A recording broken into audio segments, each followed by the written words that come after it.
we will discuss the transarterial approach. This is a relatively simple technique and does not rely on a nerve stimulator. Instead, the placement of the needle within the neurovascular sheath is identified by relying on the axillary artery. The axillary artery is palpated and stabilized using a two-finger palpation technique.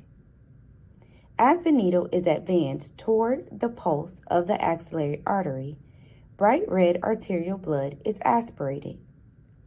A thin, long-beveled needle, typically a 1.5-inch 25-gauge needle, is used to minimize the risk of an axillary hematoma.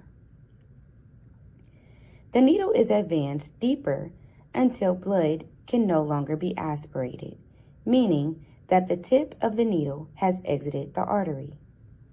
At that point, inject half of the volume of the local anesthetic behind the posterior wall.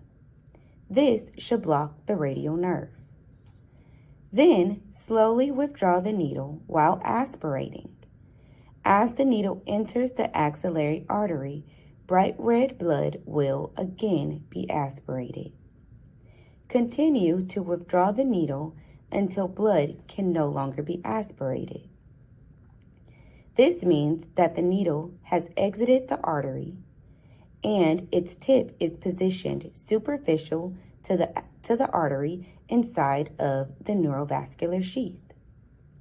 Inject the remaining volume of the local anesthetic superficial to the anterior wall to block the median and the ulnar nerves.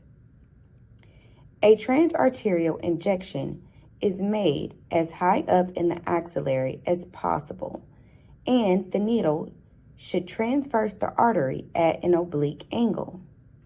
This reduces the risk of making the injection behind the artery intramuscularly and improves the spread of the local anesthetic to the plexus cords to block the musculocutaneous nerve.